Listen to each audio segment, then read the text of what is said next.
नमस्कार, news room live में आपका स्वागत। मैं राहुल ओझा के साथ। इस वक्त की बड़ी खबर, भोजपुरी एक्ट्रेस अक्षरा सिंह की मुश्किलें अब बढ़ती नजर आ रही है। कारण यह है कि खगड़िया के कोर्ट ने उनके खिलाफ गैर जमानती वारंट जो है वो जारी कर दिया है। तो इस वक्त की बड़ी खबर, जहां खगड़िया की एक अदालत ने अक्षरा के खिलाफ गैर जमानती वारंट जारी किया है। कोर्ट ने अक्षरा सिंह की गिरफ्तारी के आदेश दिए हैं। अक्षरा सिंह पर आरोप है कि उन्होंने 2018 में खगड़िया के JNKT मैदान में आयोजित एक कार्यक्रम में शामिल होने के लिए लाखों रुपए चंदा इकट्ठा किया था, लेकिन कार्यक्रम में शामिल नहीं हुई। इस मामले में अक्षरा सिंह की अग्रिम जमानत याचिका भी खारिज हो चुकी है। तो ये जो वारंट जारी किया गया है उसकी एक कॉपी आपको दिखा रहे हैं, जहां ये गैर जमानती वारंट जारी किया गया है। कोर्ट ने अक्षरा सिंह की गिरफ्तारी के आदेश दिए हैं। अक्षरा सिंह पर आरोप है कि 2018 का वक्त था जब खगड़िया के JNKT मैदान में कार्यक्रम होना था, जिसके लिए लाखों रुपए चंदा इकट्ठा किए गए थे, लेकिन वो कार्यक्रम में शामिल नहीं हुई थी। और इस मामले में अक्षरा सिंह की अग्रिम जमानत याचिका भी खारिज हो चुकी है। 2018 में एक केस हुआ था, अमर शहीद किशोर कुमार मुन्ना के नाम पे एक कार्यक्रम का आयोजन किया गया था, जिसमें अक्षरा सिंह ने अपना वीडियो मैसेज जारी करके कहा था कि मैं खगड़िया आ रही हूँ, और खगड़िया वालों को संबोधित करते हुए कहा था कि मैं आ रही हूँ, आप लोग वहाँ पहुँचिए और शहीद के नाम पे जो कार्यक्रम आयोजित है उसमें भाग लीजिए। लोगों ने सहयोग राशि देके 151 रुपये का टिकट कटा के सहयोग किया और कार्यक्रम में पहुँचे, लेकिन अक्षरा सिंह नहीं आई और बहुत भारी बवाल हो गया, जिसमें लाखों रुपए का नुकसान हुआ, टेंट वालों का, साउंड सिस्टम वालों का। और उसी में से एक जो टेंट संचालक हैं गंगा टेंट मानसी के शुभम कुमार, उन्होंने केस किया था कि अक्षरा सिंह ने गलत मैसेज देके लोगों को बुलाया और उनका टेंट लगवा के उसका नुकसान कराया। इसी मामले में कोर्ट ने संज्ञान लिया था, लेकिन अक्षरा सिंह उपस्थित नहीं हो रही हैं, जिसके खिलाफ गैर जमानती वारंट न्यायालय से श्री हिमशिखा मिश्रा के न्यायालय से जारी किया गया है, जो उनके मुंबई के पते पर भेजा गया है। इस बीच झारखंड से बड़ी खबर है, हिमंता बिस्वा शर्मा को लेकर के ये बड़ी खबर है। और कहा यह जा रहा है सूत्रों के हवाले से कि हिमंता बिस्वा शर्मा का अब जो ठिकाना है वो झारखंड में ही होने जा रहा है। आने वाले समय में विधानसभा का चुनाव है और ऐसे में बीजेपी को आगे बढ़ाने के लिए उनके कंधों पर बड़ी जिम्मेदारी है। और इस बीच खबर है कि हिमंता बिस्वा शर्मा ने रांची को अपना ठिकाना बना लिया है। सहजानंद चौक के पास उन्होंने घर लिया है। बताया जा रहा है कि पूर्व राज्यसभा सांसद RK सिन्हा के आवास पर हिमंता बिस्वा शर्मा रहेंगे। रांची दौरे पर हिमंता बिस्वा शर्मा यहीं पर रहेंगे। तो लगातार इन दिनों दौरा हिमंता बिस्वा शर्मा का चल रहा है और ऐसे में कई कार्यक्रम जो है वो बीजेपी की तरफ से किए जा रहे हैं। और हिमंता बिस्वा शर्मा अब अपना ठिकाना रांची ही बनाने जा रहे हैं। संजय सिन्हा न्यूज 18 संवाददाता हमारे साथ फोन लाइन पर है।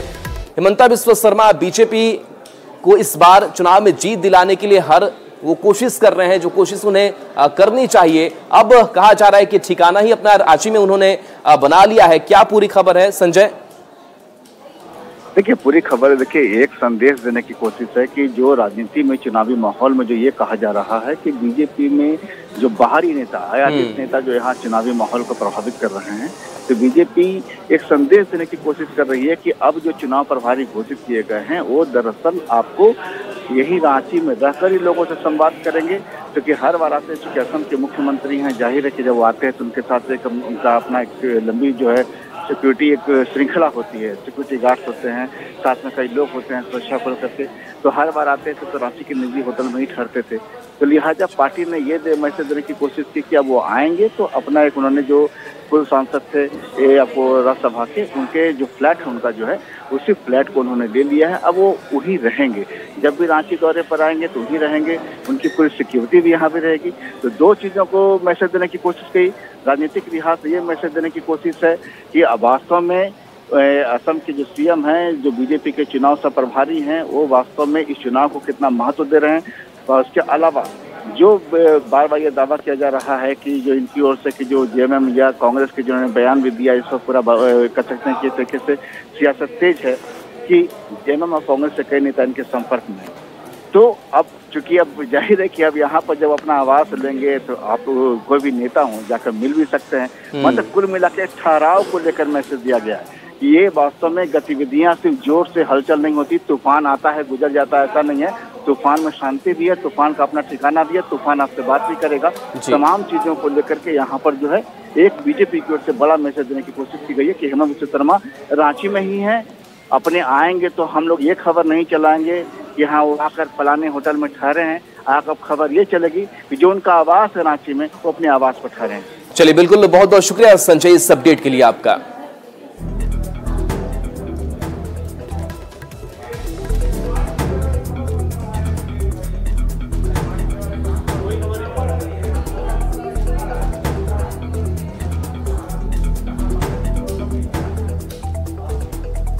और देखिए, बीजेपी बिहार में अगले 7 दिनों तक सदस्यता अभियान चलाने जा रही है और इस सदस्यता अभियान को लेकर के विशेष सदस्यता अभियान इसे कहिए, क्योंकि इससे पहले भी लगातार सदस्यता अभियान चल रहा है और ये विशेष सदस्यता अभियान जिसके लिए पदाधिकारी को हरी झंडी दिखा करके रवाना किया गया है। जो तस्वीर आप तक पहुंचा रहे हैं, बिहार बीजेपी अध्यक्ष दिलीप जायसवाल ने पार्टी पदाधिकारी को बिहार के अलग अलग जिलों के लिए रवाना किया है। आज से अगले 7 दिन तक पार्टी के सभी पदाधिकारी, मंत्री, सांसद और विधायक अपने अपने प्रभार वाले क्षेत्र में सदस्यता अभियान चलाएंगे। प्रदेश अध्यक्ष दिलीप जायसवाल ने कहा है कि पार्टी ने जो लक्ष्य निर्धारित किया है उससे अधिक नए सदस्य वे लोग बिहार से बनाएंगे। वहीं दिलीप जायसवाल ने तेजस्वी यादव की यात्रा पर हमला बोलते हुए कहा कि वे पर्यटन पर निकले हैं। बीजेपी ने आज से विशेष सदस्यता अभियान की शुरुआत कर दी है। पार्टी के तमाम नेता जो पदाधिकारी हैं, मंत्री हैं, विधायक हैं, सभी लोग आज से गांव में प्रवास करेंगे और प्रदेश अध्यक्ष दिलीप जायसवाल ने हरी झंडी दिखाई है। दिलीप जी, एक बड़ा अभियान आज से शुरू कर रहे हैं। देखिए, सदस्यता अभियान की शुरुआत जो है बिहार में और पूरे देश में हो चुका है।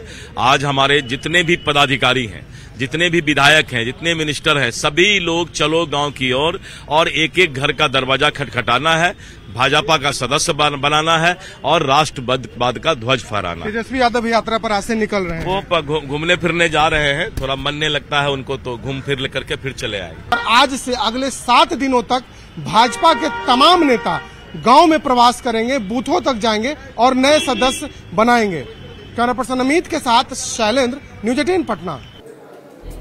बिहार में जमीन सर्वे रुक सकती है, ये सिर्फ अफवाह और अफवाह है। मंत्री दिलीप जायसवाल ने साफ कर दिया है कि भूमि सर्वे का काम कहीं से रुकने नहीं जा रहा है।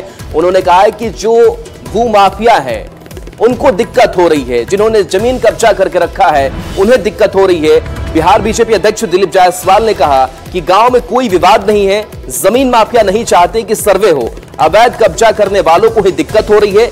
बिहार में जमीन का सर्वे हो जाएगा, ये अच्छी बात होगी, इसे लेकर कोई विवाद नहीं है। तो पटना से ये बड़ी खबर, जहां बिहार में जमीन सर्वे पर रोक लग सकती है, इसको पूरी तरीके से मंत्री दिलीप जायसवाल ने अफवाह बताया है और कहा कि हम तेजी से काम करेंगे। सर्वे को लेकर के भी एक भ्रामक खबर फैलाई जा रही है। कोई नहीं, सर्वे बंद कर दिया जाएगा या फिर उसमें बदलाव किया जा सकता है। कुछ लोग नहीं चाहते हैं, जो लोग अवैध कब्जा किए हुए हैं, जो लोग जमीन माफिया हैं, वो लोग चाहते हैं कि किसी तरह सर्वे रुक जाए, लेकिन गांव के गरीबों को और सभी लोगों को एक डिजिटल फॉर्म पर जमीन का भविष्य तय होगा। तो देखिए, मंत्री दिलीप जायसवाल ने साफ कर दिया कि कहीं से कोई शंका या आप मत रखिए कि जमीन सर्वे का जो काम है वो रुक जाएगा। जमीन सर्वे ने सरकार ने इसलिए शुरू किया ताकि जो जमीन के विवाद है उसको कम से कम किया जा सके, और इसी को लेकर के एक अफवाह भी फैली और एक चर्चाएं भी हुई कि जमीन सर्वे हो सकता है कि रुक जाए, सरकार पीछे हट जाए। लेकिन बिल्कुल साफ कर दिया गया है मंत्री दिलीप जायसवाल की तरफ से कि ऐसा कुछ भी होने नहीं जा रहा है। साथ ही उन्होंने कहा है कि काम में तेजी ही आएगी, सर्वे का काम तेजी से किया जाएगा और इसको लेकर के हमने लंबे समय से तैयारी कर रखी है और हमने तैयारी इसलिए नहीं कर रखी है कि हम जमीन सर्वे को रोक देंगे, क्योंकि विवाद कम करना सरकार का लक्ष्य है। उन्होंने कहा कि गांव में कोई विवाद नहीं है और अगर कहीं विवाद आता है तो उसको हम सुलझाने की भी कोशिश सरकार के स्तर से लगातार की जाएगी, लोगों को कहीं से कोई दिक्कत नहीं आएगी। साथ ही उन्होंने कहा कि जो जमीन माफिया है वो नहीं चाहते हैं कि सर्वे हो।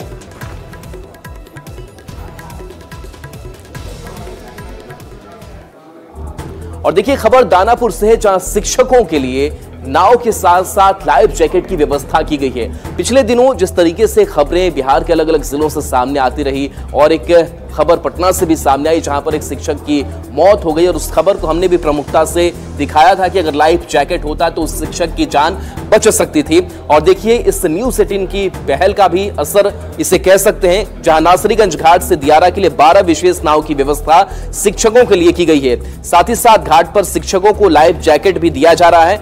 बता दें कि बीते दिनों शिक्षक के साथ हादसे के बाद न्यूज़ 18 ने पहल की थी कि अगर घाट पर लाइफ जैकेट की व्यवस्था होती तो शिक्षक की जान बच जाती। नाव की व्यवस्था की गई है और प्रत्येक नाव पे 20-20 जैकेट है, सबको पहन के ही जाना है विद्यालय। और नाव पे गोताखोर की भी व्यवस्था है। कितने गोताखोर लगाए गए? प्रत्येक नाव पे है, प्रत्येक नाव पे है। हम मौजूद हैं नासरीगंज घाट पर और प्रशासन के द्वारा शिक्षकों के लिए विशेष व्यवस्था किया गया है। देख सकते हैं लाइफ जैकेट के साथ इनको जो है गंगा के उस पार पहुंचाने के लिए नाव की भी व्यवस्था की गई है। यहाँ पर जो शिक्षक मौजूद हैं उनसे जान लेते हैं कि कितना जो है अनसेफ ये इलाका है और जाने में कितनी परेशानी होती है। जाने में तो काफी परेशानी है और जिस तरह से अभी जो सुविधा हम शिक्षक को दिया जा रहा है, यही चीज घटना घटने से पहले जो सुविधा मिलती तो हमारे बीच से एक शिक्षक भाई नहीं जाते। ये काफी दुख के साथ कहना पड़ रहा है कि जो हमें सरकार आज जो सुविधा दे रही है, ये सुविधा पहले मिलती तो बिल्कुल हम लोग और सेफ्टी महसूस करते हैं। यहाँ भारी संख्या में शिक्षक मौजूद हैं और यहाँ शिक्षिकाएं भी मौजूद हैं। ये सारी जो है शिक्षिकाएं जो पहले परेशानी होती थी, अब जो है आने जाने में जो सरकार की है व्यवस्था, उससे कितनी संतुष्ट हैं? जी अभी तो फिलहाल ऐसे ठीक है हम लोग को जाने में उस पार, नहीं तो पहले उस नाव से, लोकल नाव से बहुत दिक्कत होती थी जाने में। अभी तो सभी लोग सेफ्टी से जा रहे हैं और जो गोताखोर भी लगे हैं सब लोग अवेलेबल हैं हर एक नाव पर। एक समस्या अभी भी है कि लगभग जो है 130 ही लाइफ जैकेट का इंतजाम किया गया है और शिक्षक लगभग 300 से ऊपर हैं। ऐसे में इनका और व्यवस्था करना चाहिए प्रशासन को और इनके लिए और नावों का भी व्यवस्था करना चाहिए। साथ ही आने जाने छूटने वाले जो शिक्षक हैं उनके लिए भी व्यवस्था करना चाहिए। नासरीगंज दानापुर से न्यूज़ 18 के लिए अमरजीत शर्मा।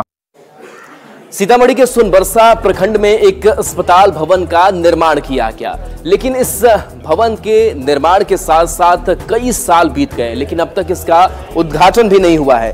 2015 में लाखों रुपए की लागत से अस्पताल भवन का निर्माण कराया गया था, लेकिन 9 साल बाद भी अस्पताल भवन का ताला नहीं खुल पाया है। आलम यह है कि भवन के आसपास सब गाय और बकरी को पाला जा रहा है। मौके से ज्यादा जानकारी दे रहे हैं न्यूज़ 18 संवाददाता राकेश रंजन। व्यवस्था की स्थिति क्या है हम आपको एक तस्वीर के माध्यम से दिखाने की कोशिश करते हैं। मैं इस वक्त मौजूद हूं सीतामढ़ी के सोनबरसा प्रखंड के फतेहपुर गांव में और फतेहपुर गांव भारत नेपाल सीमा पर बसा हुआ है और MSDP योजना के तहत यहां पर तकरीबन वर्ष 2015 में 17 लाख रुपए की लागत से एक अस्पताल भवन का निर्माण कराया गया था ताकि आम लोगों को स्वास्थ्य सुविधा का लाभ मिल सके। और अल्पसंख्यक कल्याण विभाग के द्वारा इस अस्पताल भवन का निर्माण कराया गया था। मल्टी सेक्टर डेवलपमेंट प्रोग्राम के तहत इस अस्पताल का निर्माण किया गया था ताकि लोगों को सुविधा मिल सके, लोगों को अपने घर से दूर स्वास्थ्य व्यवस्था के लिए जाना नहीं पड़े। लेकिन इस अस्पताल भवन की स्थिति क्या है आप तस्वीर में देख सकते हैं। यह अस्पताल भवन अब धीरे धीरे खस्ता हाल होता जा रहा है। चाहते हैं देखिए 2015 में इस हॉस्पिटल का निर्माण हुआ था तो हम लोग को आस जगी थी कि अब यहाँ जो आसपास के या फतेहपुर के लोग हैं उनको हेल्थ सुविधा आसानी से मिल सकेगी, निःशुल्क मिल सकेगी। लेकिन ये उम्मीद पर अब तक पानी फिरा हुआ है। अब तक न कोई ANM की न कोई डॉक्टर की यहाँ नियुक्ति हुई न बहाली हुई। कि जो लागत से बना हुआ है, जिस चीज़ के लिए बना हुआ है, उसको अविलंब इस व्यवस्था को देखते हुए, आपके चैनल को देखते हुए इसको चालू कर दिया जाए।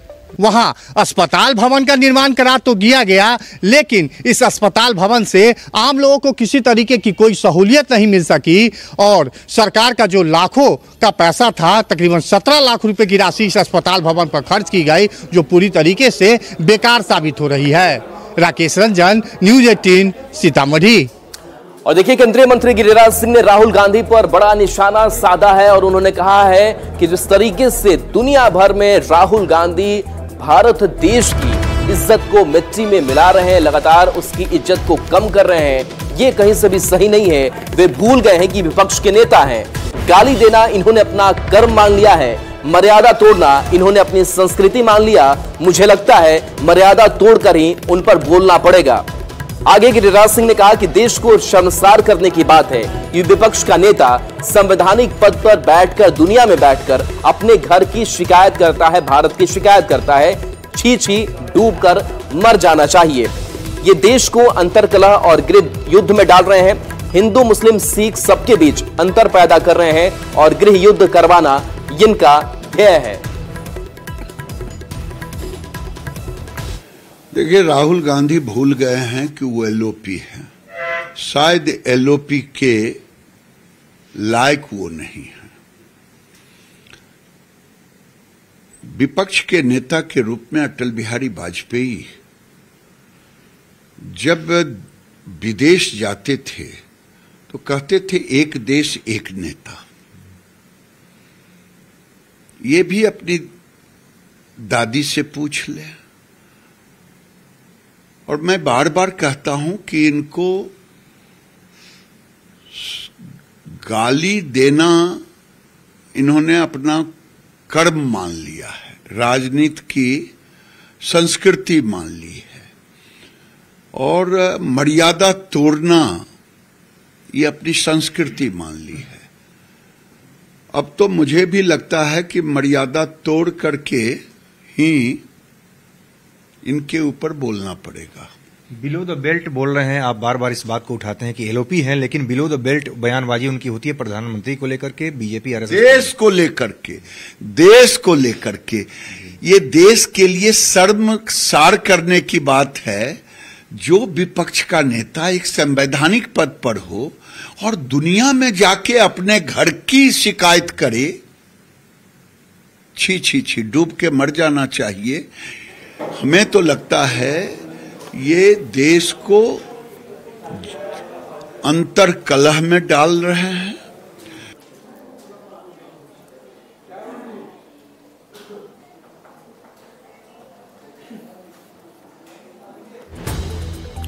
और देखिए, केंद्रीय मंत्री गिरिराज सिंह ने लालू प्रसाद और तेजस्वी यादव पर भी हमला बोला है और कहा है कि नीतीश कुमार का एक जो लॉकेट है वो इनको गले में डाल लेना चाहिए, क्योंकि नीतीश कुमार की ही कृपा रही कि उप मुख्यमंत्री की कुर्सी तक तेजस्वी यादव पहुंचे। तो बड़ा हमला गिरिराज सिंह ने कहा कि लालू परिवार को नीतीश कुमार का लॉकेट बनाकर अपने गले में पहन लेना चाहिए। उन्होंने आगे कहा कि अगर नीतीश कुमार नहीं होते तो लालू के बेटे कभी उप मुख्यमंत्री नहीं बनते। लालू यादव वही लालू यादव है ना, जिसको आज का 30 साल का नौजवान जरूर उनकी कीर्ति को नहीं देखा होगा, लेकिन अपने घर में अपनी मां और बाप पिताजी से जब पूछता होगा कि लालू जी की कैसी कीर्ति रही थी, तो यही बताएगा न। हत्या, लूट, बलात्कार, अपहरण। एक बार और यात्रा इन्होंने की थी जब सरकार से हटे थे, तो उसमें भी शुरू हो गया था वही गमछी, तो जो अब गमछी ये हटा रहे हैं। और दूसरी बात कहता हूं कि लालू यादव बाप बेटे पूरे खानदान को नीतीश कुमार का लॉकेट पहनना चाहिए। 22 सीट पर 2015 में थे, 22 में 2010 से 15 तक 22 सीट इनको था। नीतीश कुमार का जीवन में अगर कोई भूल हुआ है तो लालू यादव जैसे नमक, जिस हराम कहूंगा तो अच्छा नहीं लगेगा, जो नमक का शरीयत नहीं दिए, लॉकेट पहनना चाहिए, जीवन दिया है। और आरजेडी प्रवक्ता मृत्युंजय तिवारी जी हमारे साथ फोन लाइन पर जुड़े हैं। मृत्युंजय तिवारी जी, गिरिराज सिंह कह रहे हैं कि अगर मुख्यमंत्री नीतीश कुमार नहीं होते तो शायद उप मुख्यमंत्री की कुर्सी तक तेजस्वी यादव नहीं पहुंच पाते और लालू परिवार को नीतीश कुमार का एक लॉकेट जो है वो पहन लेना चाहिए। इस तरीके का अंदाज गिरिराज सिंह का नजर आ रहा है। जवाब आप क्या देंगे? देखिए, ये बीजेपी का अपना अनुभव है। अगर आदर नीतीश कुमार जी नहीं होते तो बीजेपी को यहाँ स्टेपनी बन करके सत्ता में रहने का अवसर नहीं मिला होता। तो लॉकेट तो बीजेपी वालों को पहनना चाहिए। तो उन्होंने तो आदरणीय नीतीश कुमार जी को दो बार सरकार को नीतीश कुमार जी की कुर्सी से हटाने का प्रयास किया, आदरणीय नीतीश कुमार जी के पार्टी को तोड़ने का प्रयास किया। आदरणीय नीतीश कुमार जी का लॉकेट उन लोगों को पहनना चाहिए, भाजपाइयों को, जो लोग इस तरह से आदरणीय नीतीश कुमार जी के पार्टी को तोड़ने का प्रयास कर रहे थे, तोड़ रहे थे। अब ये सबको पता है कि भारतीय जनता पार्टी पिछले 3 दशकों से ज्यादा समय से अकेले लड़ नहीं पा रही है। आरजेडी ही है जिन्होंने अपने दम पर यहाँ सरकार बनाई है, जनता का आशीर्वाद प्राप्त किया। तो खाने का थाली पत्तल खींचा था आदरणीय नीतीश कुमार जी ने। ये भाजपाई सारे लोग आदरणीय नीतीश कुमार जी को कुर्सी से बेदखल करना चाहते थे। उस समय आदरणीय लालू प्रसाद जी, श्री तेजस्वी यादव जी ने सहारा दिया था। तो ये क्या बोलेंगे? को तो कुछ बोलना है तो अपना बोल रहे हैं। बिल्कुल, चलिए गिरिराज बाबू, देखिए आदरणीय गिरिराज बाबू ये अच्छी तरह जानते हैं कि अब खटपट शुरू हो चुका है। एनडीए के अंदर नॉट ऑल इज वेल है। तो अब आदरणीय नीतीश कुमार जी की पार्टी को ये समाप्त करेंगे कि आदरणीय नीतीश कुमार जी छोड़कर जाएंगे। ये सांप नेवले का खेल दोनों में चल रहा है। नेता प्रतिपक्ष श्री तेजस्वी यादव जी ने कह दिया कि अब ये चैप्टर क्लोज है, अब कोई फैक्टर ही नहीं है और जनता तेजस्वी यादव जी में अपना भविष्य देख रही है। तो अब भाजपा यहाँ क्या करेगी? चलिए, बिल्कुल मृत्युंजय तिवारी जी, बहुत बहुत शुक्रिया अपनी प्रतिक्रिया देने के लिए इस मामले पर। और चलिए, एक छोटे से ब्रेक का वक्त हो चला है, जल्द वापस आते हैं।